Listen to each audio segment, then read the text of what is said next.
Hi dear students, welcome to La Excellence Hindu News Analysis of 6th May 2020. Before we move on to the today's news analysis, there is an important announcement that La Excellence IAS is starting the online general studies prelims cum mains batches for the year 2021. It will be starting from 7th May 2020, that is from tomorrow. So, as of now, you can join the online batches.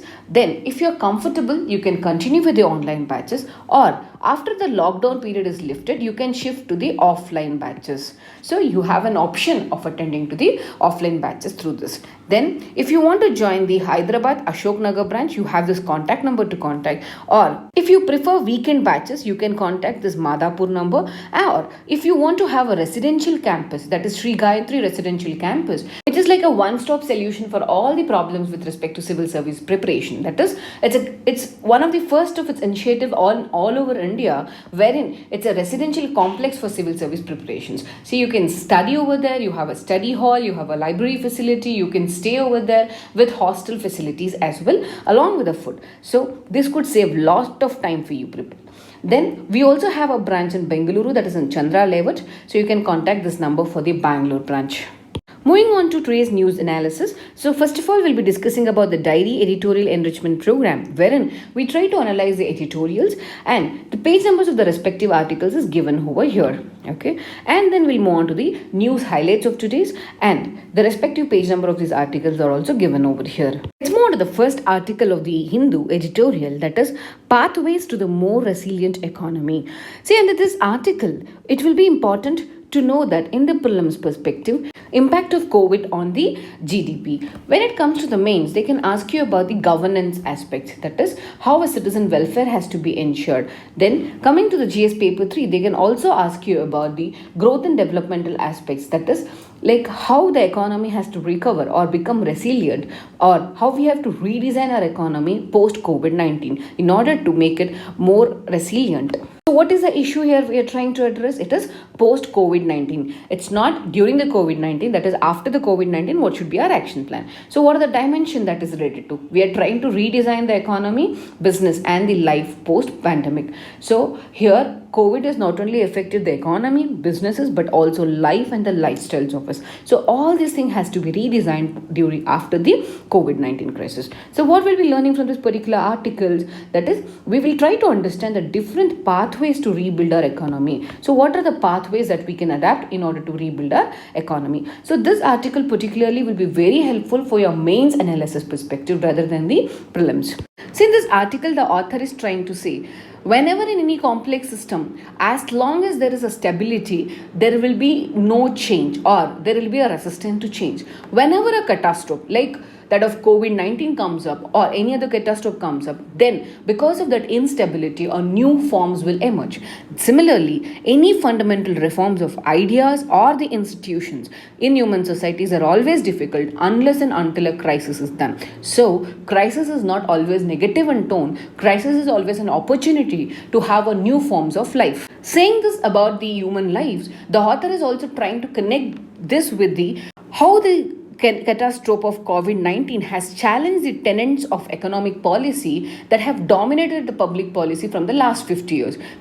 So from the last 50 years, we've always been focusing on the GDP numbers. We've always been focused on the government, citizen. Our focus areas were totally different. But this COVID-19 has given us an opportunity to redesign our economy, or to make, or the author is trying to suggest the 7 radical ideas which can make this economy to be a more resilient and which will be more just society. So in this article, the 7 radical changes refers to, first one is degrowth, second one is boundaries between the countries, third one, government is good, fourth one, market is not the best solution, fifth one, citizens and welfare, not the consumer welfare, then competition must be restrained, and the last point, intellectual property shall belong to the public. Now let's try to understand what does these points mean exactly. So first of all, so what do you mean by degrowth? See, all these years we were over obsessive about GDP. So our supreme goal was to have a very good GDP, or a good GDP growth rate, or the double digit GDP. Okay. Now all the Nobel laureates in the economics are rethinking the fundamentals of economy. Should our economic objective should be focusing on the GDP, or we should try to focus on the human progress? So the Nobel laureates are suggesting that we need to reset our goals towards the human welfare. The next point is about the boundaries between the country. See, as and when the globalization increased, so we started moving the boundaryless. Okay, so that is like boundarylessness became the mantra of hyper globalization. That is, whenever there is a boundary that is was impeding the trade, it was impeding the finance, it was impeding the movement of people. Therefore, boundarylessness or boundaries, removing of boundaries was very important for the global growth. However, but the fact that has to be kept in mind is the different countries are at different stages of economic development, and we have a different set of material resources as well. See, as we know, a person who is running on the on the mud, a person running on the road cannot have a same race. We cannot call it to be a same race. Similarly, countries which have evolved, which are in the different stages of evolution with a different resource composition, cannot run on the same global platform. So, but this globalization made it all the countries to be like running for the same this thing instead of having their own set of developmental paths. So on contrary to this led to the failure or breakdown of the World Trade Organization. Okay, it did more harm to the countries which were at the different stages of development. So now what article is trying to say is that COVID-19 has given an enough reason for all of us to maintain a sufficient boundaries in order to ensure that we have our own evolved model of developments. And to make it much more clear, the author here has given an evidence of a systems theory. See, in system theory, what they try to say, the subsystem within a system shall have their boundaries. Okay, but the boundaries should be transparent enough so that every system shall have their own integrity, and they will try to evolve with their own time and space.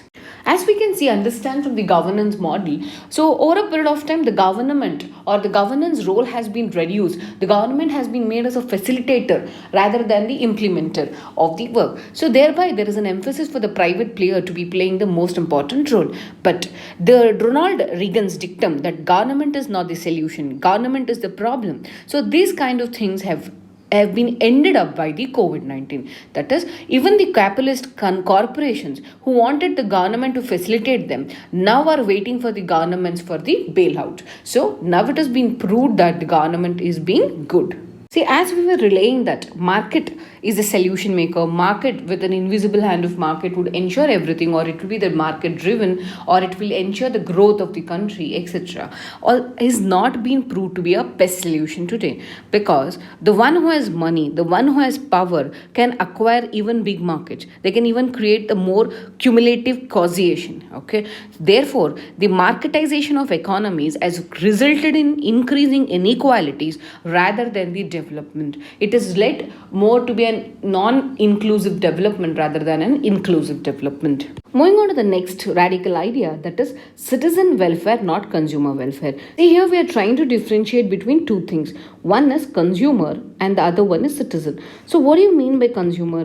Whenever I speak in terms of economy, I say the person who is buying my goods or purchasing it is called as consumer. So whenever I'm speaking in terms of economics, I say human beings to be a consumers or producers. But whenever I speak in terms of the society, I always say it is to be the citizens. Okay, so whenever I speak in terms of economy, it is either a consumer or a producer. Human beings are to be consumers or producer. In terms of the society, they are citizens. So citizens have a broader set of needs than the consumers. Okay, see, the consumer's purpose is just to have a very good set of choices and the goods and services whatever they want. Okay, but what does the citizen want? Citizen is not only focusing on the economical aspects, not only about the goods and services, they also have a broader societal values that they expect from. They want the justice, they want dignity, they want societal harmony, all these things. So over a period of years, trying to focus more on the free trade, competition policy, etc., we are trying to focus more on the consumer rather than on the citizen. Therefore, this COVID has made us to realize that what is required is citizen welfare, not the consumer welfare. Next, moving on to the next point, that is competition must be restrained. See, even from the time of birth. Now we also have something called as a customized babies. We want the babies to be the most effective, the most good looking, most beautiful, all these things. So the competition starts from the, I mean, as soon as a child is born. So we want it to be a doctors, engineers, all these things. So we always, as a society, has believed in the Darwinian theory, that is survival of the fittest. So we try to compete even in the schools, with respect to the colleges, or with respect to the companies, or even the nations start competing with each other in order to be the most or best. Okay, but however, human beings have been evolving over a period of time, and we have realized that if we have to achieve, having a blind faith in competition, we will miss out on evolution or utilizing of the best human capabilities that could be achieved because of a collective action. So for example, if I have to say, see, if we have to realize sustainable development goals, can India alone do it, or can any other country do it? So sustainable development goals has to be achieved through a collaboration of different countries.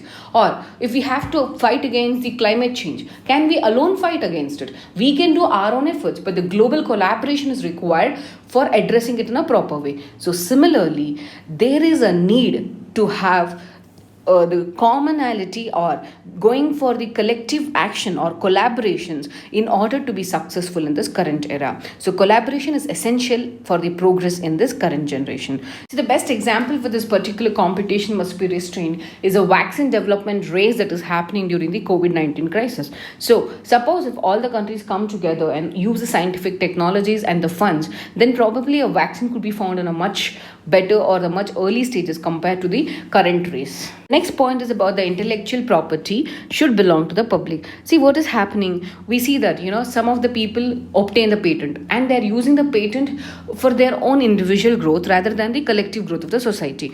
So what we are trying to say in this article is, as like earlier we had the land, the one who had a land was rich. Similarly today, the one who has a knowledge have rich. So intellectual property monopolies have created enormous wealth for those people who have found it, but at the cost of the public. So public are suffering now. So therefore we have to develop the institutions, and we have to develop the public policy so that the public ownership of the technology will be there and we can regulate it. So for example, we can see with the Gleevec, all these people, when they are developing a cancerous drugs, okay, they don't want to sell at the nominal prices for the poor. That's where we came up with the generic medicines. So whatever is the gain that we are obtaining because of the human innovation should always be meant for the public growth. Moving further, the author is trying to emphasize on the purpose of our very existence. See, when the financial crisis happened in 2008, what was this crisis is for? It was for the liquidity crisis. So what we did, we fueled the economy with the liquidity and we ensured the growth recovered. Okay, but whatever is a COVID crisis which has happened, it is not just the liquidity crisis. It is also revealed the structural weaknesses what this current economy is going through. So if at all we fuel the economy, or if at all we increase the liquidity, it will not solve the problem. Instead, we also should emphasize on the redesigning of our economy. So whenever we are trying to redesign our economy, what should be our purpose? So should we redesign according to the domain expert? Should an automobile engineer or should an IPR person say what are the reforms that is to be brought in IPR? An automobile industry person will say what has to be done in industrial terms, and a trade person will say what are the new trade policy that is to be brought in. So if every one of us suggests the policies in different ways, can it address the structural reforms? No. So all the reforms suggested by the every sector should be integrated with the new paradigm. It should fit into the new paradigm. Then only we can achieve the resilient economy. And we shall also emphasize this on the innovations. Okay. So that innovation at the many levels should ensure that our economy will become more resilient and the just society. So whenever we are going for this kind of redesign, the question what we should keep in mind is, what is our purpose? Either it may be in terms of economy, in terms of business, or in terms of the life. So the very basic idea is, what is the purpose? Whose needs or what needs are we trying to fulfill?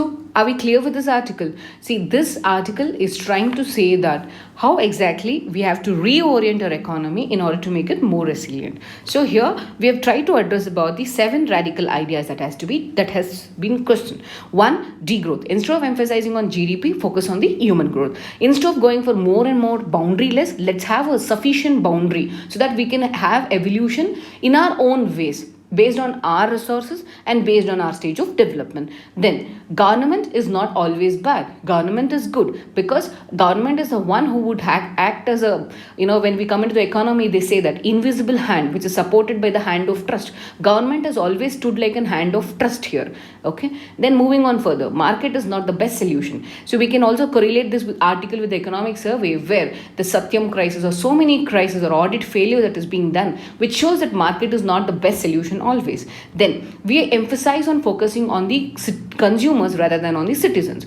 See, consumers are the one whom we speak about in the economic terms. Citizens are the one who have the human values of dignity, justice, all these things. So it is not only addressing the consumers, we have to ensure citizen welfare. Then competition, yes, it is good, but instead of competition in the era of sustainable development and inclusive growth, we also have to focus on the collaborations or the collective actions. Moving on further, whatever is the gain that is being obtained in the era of knowledge shall not be limited to one individual. Instead, it should be for the collective good, is what intellectual property is speaking about. Then COVID has showed or exposed the structural crisis what we are undergoing, and it has given us an opportunity to redesign the economy. So when we are trying to redesign, let us redefine our policies also. Let us redefine our purpose. Let us redefine our ways of achieving those purposes also. So this is the gist of this article. Let's move on to the next article, that is a mark of zero. So Kerala has been successfully, Kerala from the last May 1st, we could see that it has been reporting 0 new cases with respect to the coronavirus. Almost the curve of corona has hammered to be flat. So this article in the context of prelims is not much important to you. However, in the context of mains, they can ask you with respect to the governance or the governance model or Kerala model of COVID, as well as in the GS paper 2, social justice or issues related to health. They can ask you about the Kerala health infrastructure. In context of prelims, if required, they may ask you about why do you WHO categorized it as pandemic, and they can also ask you about the fatality rate. By and large, it is important for the mains. Then the issue is flattening the curve. So this is about the COVID-19, how Kerala has tackled it, and the dimension is Kerala model of containing the spread. So what are the learning objectives that has to be kept in your mind? To know about the Kerala model that is in containing the spread of virus, and to know the social and political legacies of the state which makes it a unique state. See, in this article, the author is trying to say from the May 1st, there is no fresh cases of COVID-19 that is being detected or found out in the Kerala. So what we can say with this, that Kerala has very good containment strategies, or whatever efforts it has put with respect to containment is very good. Second thing is about the recovery rate. See, it is always said that the old age people are most affected, all these things. But in a Kerala, a couples of 98 and 88 years old also have recovered. So even though it is more infected, they have fully recovered it. So the fatality rate in Kerala compared to the national average is very less. Fatality rate is around 0.6%, whereas the national average is around 3.3%. So how did Kerala did it? See, Kerala did not wait for any of the directions that is to be issued by the center. So Kerala government took a proactive measures as soon as the WHO declared that COVID has become a pandemic. Kerala government has shut all its educational institutions, entertainment centers, public gathering, religious places, etc. So even the ICMR applauded the state for its unparalleled effort, and this is where it is to be called as the Kerala model. So what is this Kerala model? The Kerala model is about the containment strategy and the testing strategy. So what are the reasons that Kerala could successfully handle this pandemic? Let's try to understand. The very first reason is having a well-established, a very good infrastructure of public health infrastructure, even at the levels of the primary health centers. Second thing is, they strictly adhere to the textbook-based epidemiology protocols. Even though they had a decentralized healthcare facilities, but strongly or rigidly adhere to these epidemiology protocols. Then third part, is the literacy levels. So Kerala, as we all are well aware, they have a very good literacy level. So this also contributed to the Kerala model. Apart from this, the people over Kerala have a health seeking behavior. So all this played a pivotal role in the war against the corona. And the other specialities of Kerala is this: the active involvement of all the stakeholders who complement each other during the crisis. So this is one thing which has been a special legacy of Kerala. Any state, even if it adopts the Kerala model, it cannot succeed because these states may not have undergone the social revolution and developmental patterns what Kerala has. So the speciality of Kerala lies in its social legacy or the legacy of the state. That is where all the stakeholders involved during the crisis to complement each other's efforts.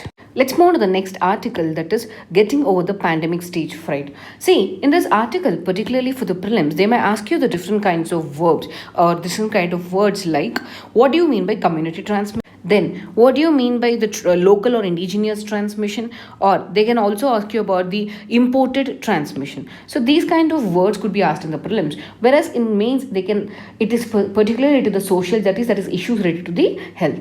And the issue here is about the COVID-19, and the dimension is community transmission in India. So what would be the learning objectives? It is to know about the cases of community transmissions that happen in India and to understand the benefits in acknowledging the community transmission. See, however, in this whole article, if you can see from here till here, this article is trying to give you an examples like how doctors got infected because of this community transmission. Since we cannot use any of these examples in your exam, particularly for GS paper 1 to 3, it will not be of much relevant. However, you can use this particular examples for the GS paper 4, that is nothing but ethics paper as well.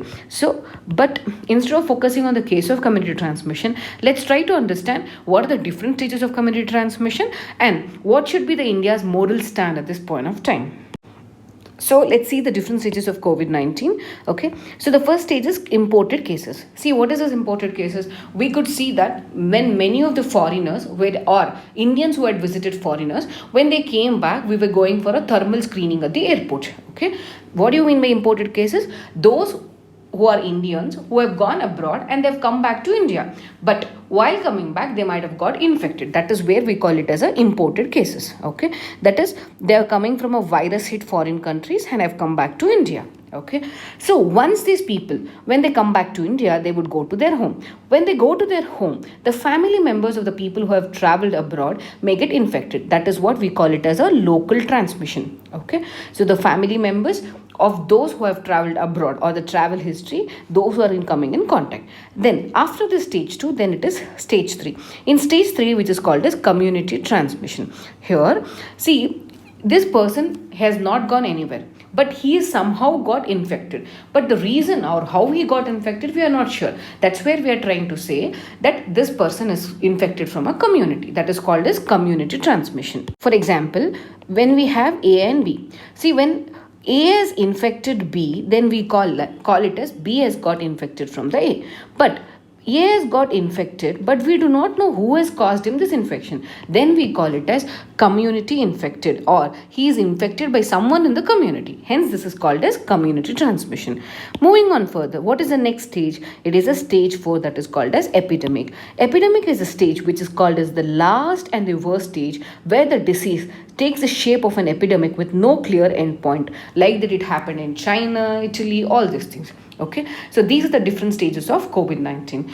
So what this article or author is trying to say about India is that, see, country or the leader, the position may try to deny the problem or may try to say that we are not going through the community transmission. But saying that India is going through community transmission will not lower India's prestige is what article is trying to say. So instead of pretending, let's accept it. By accepting it, we can boost the morale of healthcare professionals who are working day and night. Okay. Apart from that, we can also prevent the avoidable losses of manpower that is happening because of this epidemic. So one is boosting the morale of the people who are working day and night. Second is we are increasing the manpower. We are not letting them to go away, or we are also preventing the integrity of our healthcare system that is working hard. Then we also, with this acknowledging, we can also protect our corona warriors by ensuring that they wear a proper personal protective equipment. Okay, so this will Also ensure there will be no attrition among the healthcare functions or healthcare officials.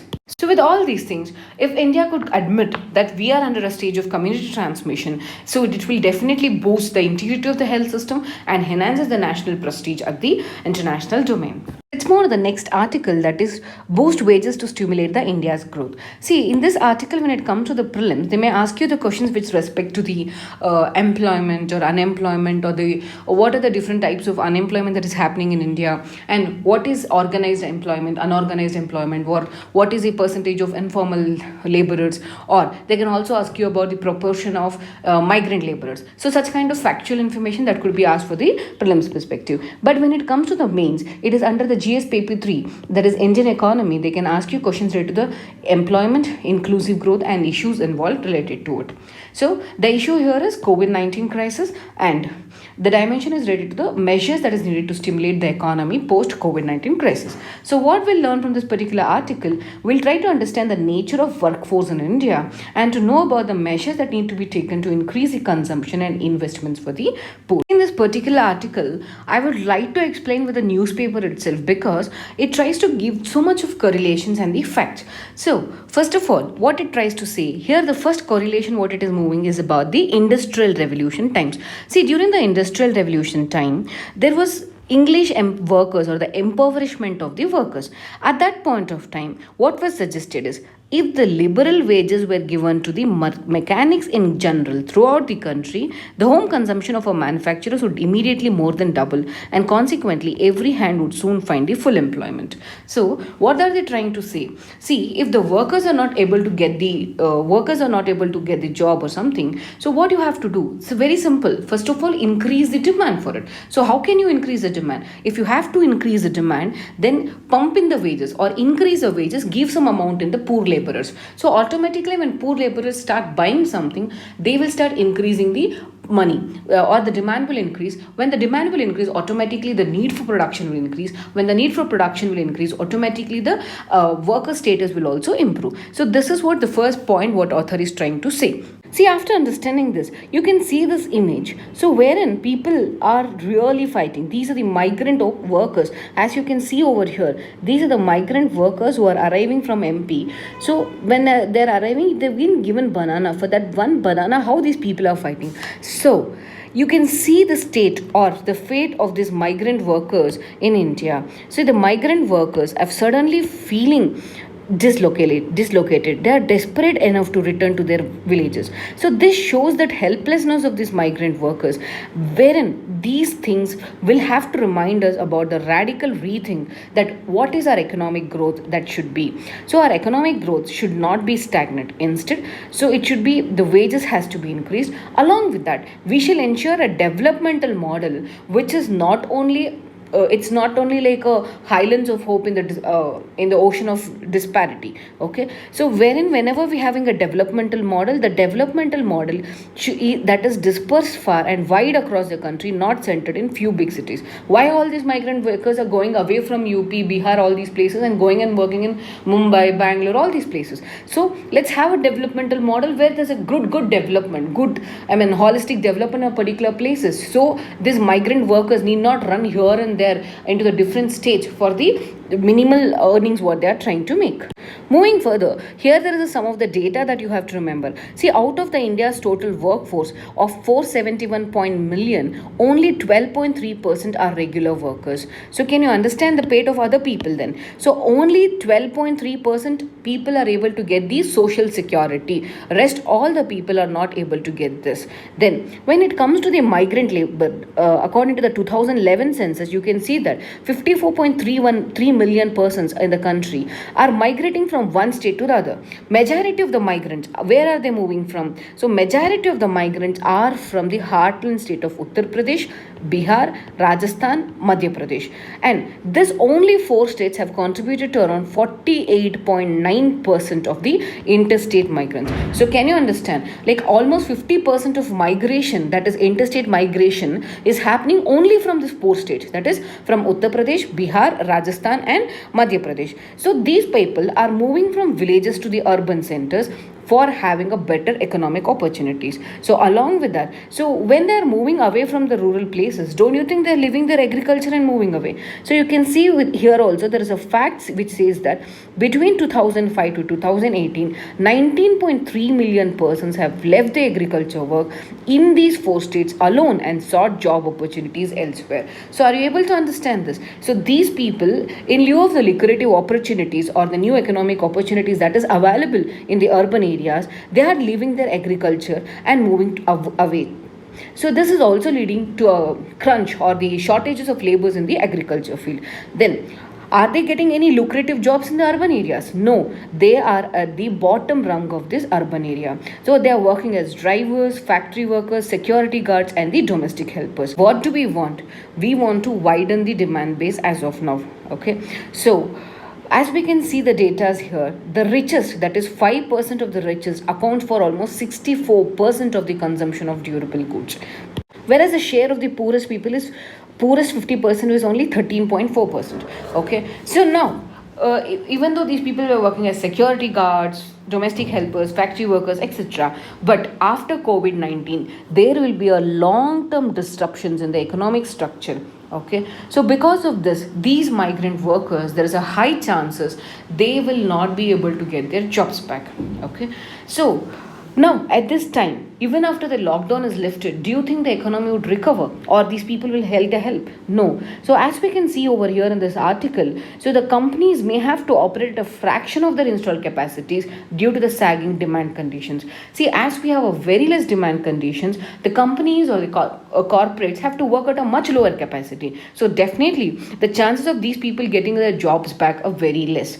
So in this context, if we have to overcome this crisis, whatever is happening, then very simple thing is we have to widen the sources of demand by raising the consumption and investment for the poor. So how do we do this particular activity? So here is an example that they are trying to give. So we are emphasizing on food processing. Suppose you emphasize on food processing in the rural area or going for construction of housing in rural area. What will have? It will happen a multiplier effect. So what do you mean by this? So whenever we go for a food processing industry, the farmer who are growing the crops will get a better income.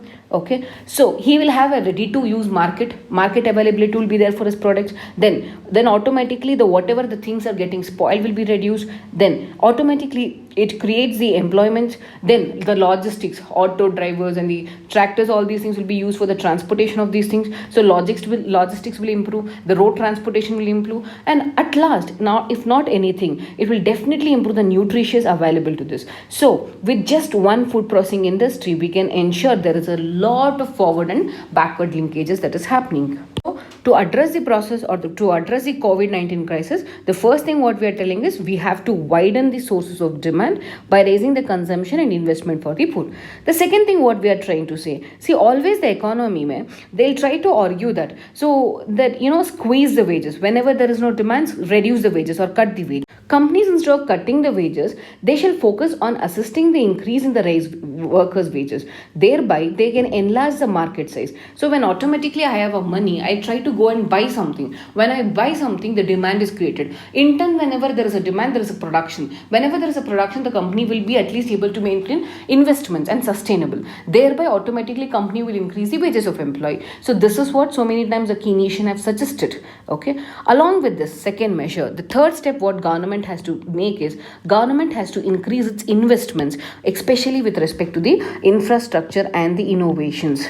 Here, author is trying to bring a beautiful narration between India's current state of economy with the Second World War. So you can see here, a striking feature of the global golden age of capitalism was the real wages kept rising, providing the much needed succor to working classes who had long suffered due to the war and inequalities of the Depression year. So during the Second World War, the working class had suffered a lot. Apart from that, there was the inequalities also. Because of these two things, they were facing enough. But after the golden age of capitalism, capitalism, their real wages increased. So this narration is trying to be linked with the Indian current status. So what are Indians facing currently? Indians are facing the oppressive economic system. Along with that, this unpredictable virus had made their life to be worse.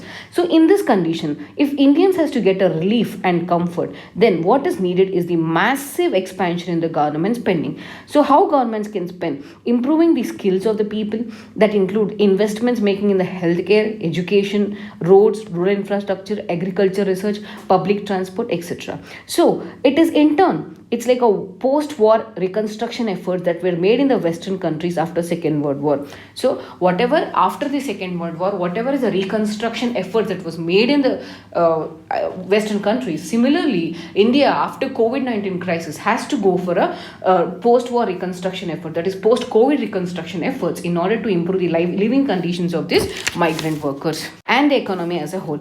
Along with this, we also have an advantage over here. See, as we already aware of, India is going through a demographic dividend. So we have a very good demographics compared to the world. The world having the aging demographic structure. So India with more number of young people could all, especially from the north and the northeastern states who are currently working as a migrant laborers, if we can help them out, if they can upskill them, then we can be the global manpower suppliers.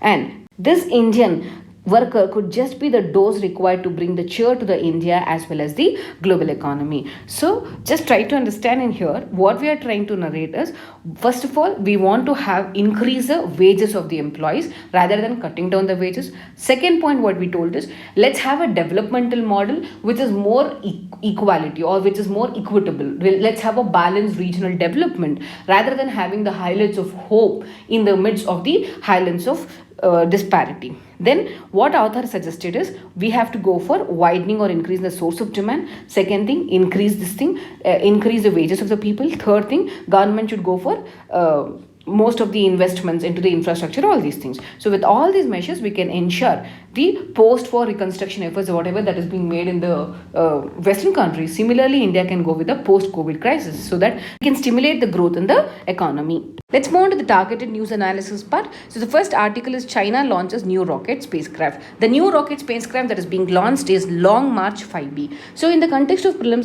this article is important. And in context of mains, it is important in the international relations part, that is effects of the policies of neighbors on India's interest. Along with that, GS paper 3, the science and technology, that is development of new technology, or in the space technology, it's very important. Moving on further, the issues related to the launch of a new rocket, and the dimension is China development towards the space station. What we learn from this article is about the various developments that China has made towards the establishment of the space station, that is Tiangong 2. Before we move further, let's understand what is this space station means. So space station is a large spacecraft or a man-made station in the Earth's orbit. Okay, it's a home where the astronauts live and also receive several spacecrafts from the Earth. See, space station is nothing but your home in the space. Okay, as of now, there is only one operational space station, that is International Space Station. So China is now trying to bring Tiangong 2 space lab. Okay, and this will be completed by 2022. So it's been under operation, but it's not been permanently inhabited. See, the spacecraft that is Long March 5B. So this spacecraft or a rocket is a cargo return capsule. See what it will do, it's like a transport vehicle where it will take the astronauts to the space station, and it has a capacity of taking 6 crews in that. Moving on further, India is also planning to have a space station of its own within 5 to 7 years. So it will conduct the microgravity experiments in a low Earth orbit at 500 kilometer altitude in order to have its own space station. Let's move on to the next article, that is Convene House Panels Congress. See here, the opposition parties are trying to say the government to conduct the virtual meetings of the parliamentary committees. See, earlier we also discussed about the virtual meetings of the courts. So similarly, when the whole world is moving towards the virtual meetings, like G20 is having a virtual meeting, central government is meeting all the ministers through virtual meetings. So why don't the parliamentary committees meeting will happen in a virtual fashion? This is what the opposition parties are trying to ask the current government. So in the context of prelims, what they can try to ask you about is the different types of parliamentary committees, what are the functions functions of it and what are the objectives of it. Then in context of the mains, it's important in the Indian polity and governance, especially in the structure and functioning of the parliament. So issue is what? It's related to COVID-19 crisis, and dimension is virtual meeting of the parliamentary committees. So what we'll be learning from this particular article is what is the importance of the parliamentary committees, or what are the roles played by the parliamentary committees. We also understand what is the importance, or why should the parliamentary committees function during this crisis. So what do you mean by parliamentary committee? A parliamentary committee is the one which will assist the parliament in its scrutiny and enhancing the legislative oversight over the executive. So if the executive, that is the Prime Minister and the Council of Ministers, are taking care of the COVID-19 crisis. So we have a legislature who will ensure the oversight over this executive. Okay. So in order to review the work that is done by the executive, so parliamentary committees will act as a bridge over here. Okay. Then a parliamentary committee is that which is appointed or elected by the House or appointed by the presiding officers. Okay. So it works under the direction of the presiding officer, either it is a speaker or the chairperson, and it will submit its reports to the speaker or the chairperson, and it has its own secretariat who are provided by the speaker or chairman. So then in parliamentary committees we have two different types. One is standing committee and the other one is ad hoc committee. Standing committees are the one which are permanent committees, whereas ad hoc committees are the one which will be set up for the particular purpose. One that function is resolved, then automatically the committee will be disbanded. So in the article there are two opinions or 2 points. One, should the executive, that is Prime Minister and Council of Ministers, should focus on the COVID-19, or as like British, when world wars were happening, the parliament in the Britain functioned. So should in India also, whether this parliamentary committees has to function and examine whatever is the work done by the executive. So as far as my opinion is concerned, there should be a parliamentary committees that has to review the work that is being done by the executive, focus on governance with focus on the human lives, and rather than focusing on the political ideologies or the political divisions. The role of this parliamentary committee should be ensuring the goals or the values whatever is enshrined in the preamble of our constitution at this time of crisis. Move on to the next article, that is amidst high inflation, Iran to get a new currency. So in the context of prelims, they may ask you very rarely that what is the currency of Iran. Original currency was Rial. So now Rial has been replaced with Toman. Okay. So in the context of mains, it is important in the context of GS paper 2, that is international relations, that is effects of policies and politics of developing and developed countries on the India's interest. See, especially here, what you have to remember is, like, when there is high inflation which is happening, when there is a sanction that is being imposed against the Iran, like the measures taken like this, will it just simplify the financial crisis, or the government should really focus on the financial issues or the structural issues that is causing this financial difficulties? So this the article is all about, and the issues with respect to currency replacement in Iran, and the dimension is casual factors to replace Rial with Toman in Iran. So the learning objectives will be to learn more about the replacement of currency in Iran and to understand the reasons behind the replacement. As this article is not much important, just remember few points over here. First thing, Rial is the original currency. Now it is being replaced with Toman. Okay. So why did government, what are the reasons why government went for this? First of all, there is a huge inflation which is happening. That inflation is because of the sanctions that is being imposed by the US. Okay. Along with that, the second reason is the mismanagement of the economy. And the third reason is the pandemic that is affecting the whole global economy. Here, the demand or the debate is this: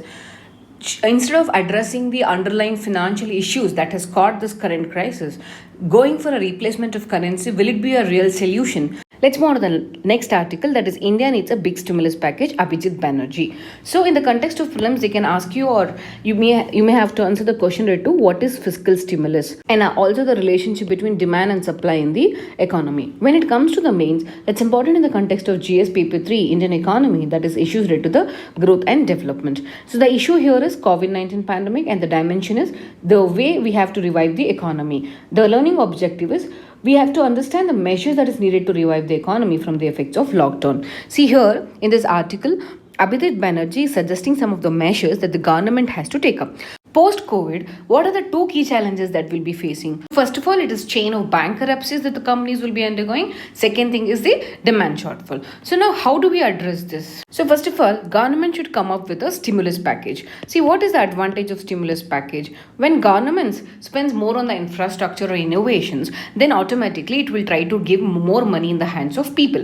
When more money is in the hands of people, they'll spend more. When they spend more, automatically demand is increased. When the demand is increased, supply has to increase. When supply has to increase, automatically the production also has to increase. So that is the advantages of the stimulus package. So as per the Abhijit Banerjee, that Nobel laureate, that is spending is the easiest ways to revive this economy. Apart from that, you also suggest for issuing the temporary ration cards to people, or going for the universal PDS system can be a better solution at this time of crisis.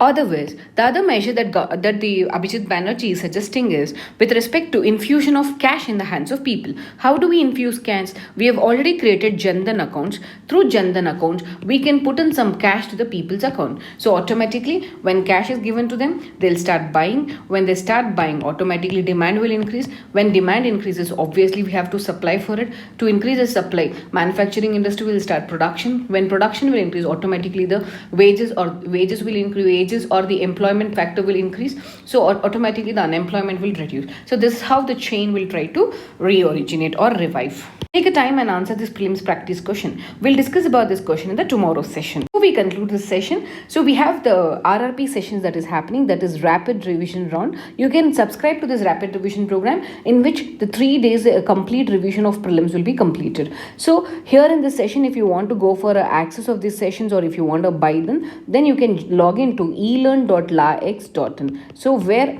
RRP classes of polity, history, geography, economy and environment are available. Within 10 days, you can complete all these subjects. All the best for your preparations. Thank you.